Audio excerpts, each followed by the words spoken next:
자, 그러면 이제 요번에 이제 오리엔탈리즘을 이제 볼게요. 이 오리엔탈리즘은 이제 개념을 제시하는 사람이 사이드라는 사람이에요. 그래서 이 사람은 그 서양의 이미지를 도시적, 물질적, 선진적으로 표현했고 그 반대로 동양의 이미지는 그 농촌, 정신적, 후진적, 낙후하고 신비적으로 표현했다는 거죠. 근데 이런 시각은 누구 입장에 누구를 본 거냐면 서양의 시각에서 동양을 바라보는 시각이에요. 예. 그리고 동양인들도 무비판적으로 그걸 수용을 하게 되죠. 그래서 스스로 이제 자기 인식을 만드는데 우리가 이제 그 흔히 얘기하는 서양은 물질적으로 발달했고 우리는 정신적으로 강하기 때문에 정신력을 통해서 뭔가 어, 서양을 능가해야 된다. 뭐 이런 것도 있죠. 이런 것들은 다 이게 뭐냐면 오리엔탈리즘의 서양인들의 시각을 그대로 무비판적으로 받아들여서 나타난 결과죠. 그래서 이 오리엔탈리즘의 자체에 그 개념을 예전에 시험 문제 나왔어요. 어, 그래서 요거 좀 기억을 해두시고요.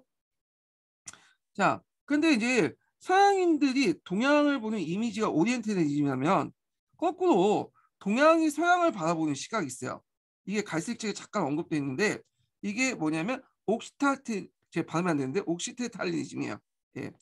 그래서 옥시테탈리즘인데 이건 동양이 서양을 바라보는 시각이다. 그래갖고 이제 주로 저항 담론과 체제 유지 담론으로 이제 성격을 띠고 있는데 이게 무슨 말이냐?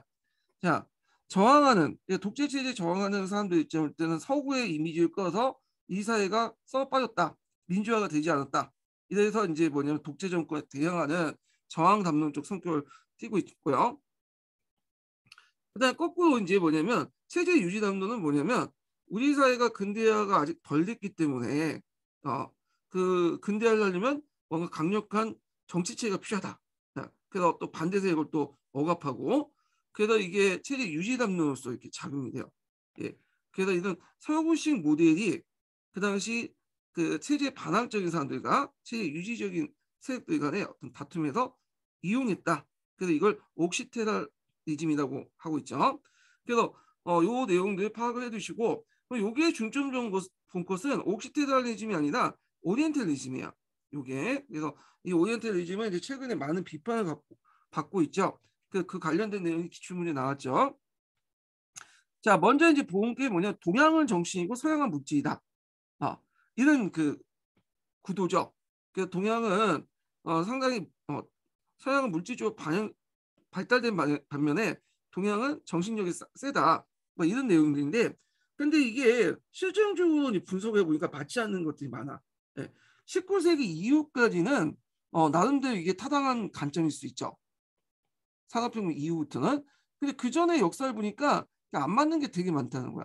자, 일단은 여러 가지 이제 견해를 보면 16세기 이전 지리산의 발견에 이전에 이미 유라시아 세계시장 또는 세계체제가 성립됐고 유럽은 그 주변부에 불과한 거죠. 그러니까 이때 세계시장과 세계체제를 중심 국가는 어디죠? 중국과 그 인도예요. 그리고 이런 중심 국가를 서로 연결시켜주는 상인들이 이슬람 상인들이죠. 예.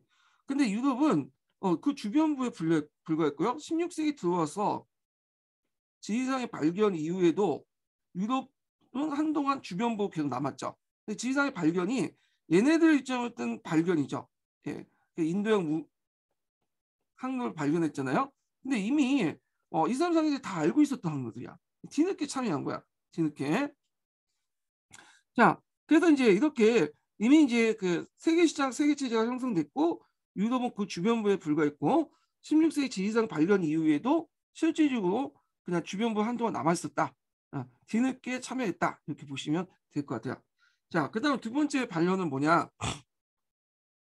자, 이것도 이제 앞에 뒤에 이제 연장선상에서 얘기한 건데, 자, 바스코 다가마가 인도 항로를 발견하기 전부터 인도는 북아프리카, 인도 동남아 이르는 세계 시장의 중심이 있었다는 거. 그리고 인도양 무역을 주도했던 상인들은 이슬람 상인들이죠. 예. 그래서 이제 그 밑에 관련된 내용이 있으니까 한번 읽어보시고요. 세 번째로는 근대 유럽 경제는 아메리카 제약을 가지고 아시아의 생산 시장 무역을 끼어들면서 챙긴 이익을 봤다고 선정했다. 자, 앞에서 16세기 이후부터 이제 유럽이 아시아와 그 직거래라고 했잖아요. 근데 이제 항상 그 직거래하는 과정이 인도와 중국의 물품을 많이 받아들였죠. 예. 그래서 뭐 중국의 차라든지 인도의 면지물이라든지 그런 것들 받아들였잖아요. 근데 유럽은 그 당시 경제적으로 그렇게 발달된 지역이 아니었어요. 근데 유럽이 생산할 수 있는 그리고 갖다 팔 수 있는 물건이 별로 없었거든요. 그러다 보니까 매년 적자였어. 근데 이 적자를 어떻게 메웠냐? 아메리카 제화로 메웠다니까. 그러니까 아메리카를 점령해가지고 거기에 생산된 뭐 금이라든지 은이라든지 노예 등등을 갖다 팔아가지고 메웠던 거죠. 그래서 그것을 이제 팔아가지고 어 금과 은은 이제 지불하고 판다보다는 지불하고 노예를 갖다 팔아가지고 이걸 적자를 메웠던 거예요. 예. 그래서 아메리카 그 제화가 없었으면 과연 유럽 경제가 성장할 수 있는 바탕이 되겠냐 이런 것들 이제 있고요. 그 다음에 서양인들이 가지고 있는 중국의 인식 변화를 볼 수 있는데 19세기 전까지는 서양인들이 그렇게 중국인이나 뭐 인도인보다 뛰어나지는 못했죠. 그래서 이제 18세기 말 이전, 그러니까 19세기 중반까지는 서양인들이 중국인들을 어떻게 인식하냐면 자기와 같은 백인으로 인식했어요. 18세기 중반까지. 근데 이제 산업혁명이 시작되면서 자기들 문화가 이제 발달되는 18세기 후반부터는 이제 중국인이 백인이 아니야. 자기하고 다른 미개인이죠. 그래서 얘를 황인으로 분류하죠. 예. 그래서 이제 서양인이 가지고 있는 중국인의 어떤 인식 변화가 보이고 있다. 이렇게 보시면 될 것 같고요. 그 다음에 이제 마지막으로 볼 게 뭐냐면 그 보통 이제 앞에도 오리엔탈리즘은 서양은 도시가 발달됐고 그 다음에 그 중국이나 인도 같은 나라는 낙후한 농촌 사회였다. 이렇게 묘사를 하고 있잖아요. 근데 이게 좀 불합리하다는 거야. 정근대 시대 아시아는 낙후된 농업과 농촌이고 유럽은 상공업 도시로 했는데 이런 인식 자체가 문제가 있다. 왜냐하면 산업혁명 정근대 시대 이전에는 산업혁명 이전인 정근대 시대 때는 농업 생산이 그렇게 높지가 않았어요. 지금에 비해서. 물론 지역마다 이제 높은 데도 있고 낮은 데도 있고 하지만 또 시기마다 또 다를 수 있죠. 그렇지만 상대적으로 볼 때 지금 현대 농업 생산량보다 상당히 낮았어요. 그러다 보니까 상대적으로 잉여 생산물이 적게 배출될 수밖에 없겠죠. 그러면 도시 인구 또한 적을 수밖에 없어요. 예, 왜냐하면 잉여 생산물이 적은 가운데 도시 인구가 클 수가 없잖아요. 그 도시 인구가 이제 비생산 인구잖아. 그러니까 이때 비생산 인구는 농업에 참여하지 않은 인구들이죠. 그러면 잉여 생산이 어느 정도 돼야지 도시도 점점 규모가 커지고 하는데 이게 가능하냐? 그건 서양이나 동양이나 다 마찬가지라는 거예요. 근데 그 역사서 보면 그렇게 서술되지 않죠. 예. 일단 고대에 보면 뭐가 나와요? 고대 그리스의 폴리스가 나와. 중세 시대 때도 장원도 나오지만 중세 도시가 나오죠. 그리고 근대 들어와서 산업혁명 때 성장한 도시들이 나오고 물론 근대까지는 팩트는 맞지만 여기 부분은 좀 문제가 있죠. 근데 이전에 그래서 마치 유럽이 도시국가부터 시작해갖고 중세 도시였잖아.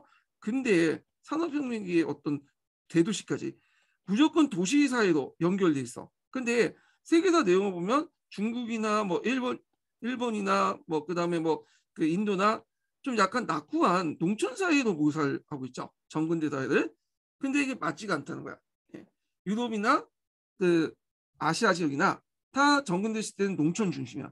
예, 농촌 중심. 농촌에서 생산을 어느 정도 해야지만 잉여 생산이 나오고 그걸 먹고 살 수 있기 때문이죠. 아직까지 그 농업 생산이 낮았기 때문에 상당수 인구가 농촌에 있었어요. 예. 그리고 정근대 사회가 이제 뭐냐면 도시가 발달하지 못했지만 그래도 발달된 도시들 보면 오히려 서양의 도시보다 중국이나 인도의 도시가 더 규모가 컸죠. 서양 같은 경우에는 지금 뭐 노만한 지금 런던이라든지 그냥 파리 같은 경우 5만도 안 됐어요. 중세 그 유럽 도시 보면 5만 좀 넘었나요? 예, 그밖에 안 됐는데 이에 반해서 동양의 도시들은 중도나 중국의 도시는 인도나 중국의 도시는 되게 컸죠. 100만 명이 넘는 도시도 많고 오히려 동양이 훨씬 더 상대적으로 도시 문화가 더 발달됐다. 예. 그래서 이런 이제 반론이 일어나죠.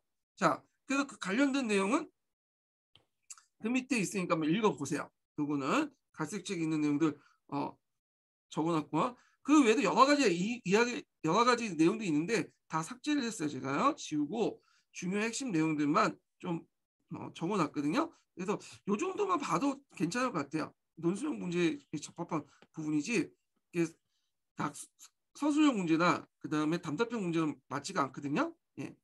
그래서 이제 이렇게 해서 오리엔테이즘을 흡수해가지고 이렇게 역교동 이론 강의는 다 끝났고요.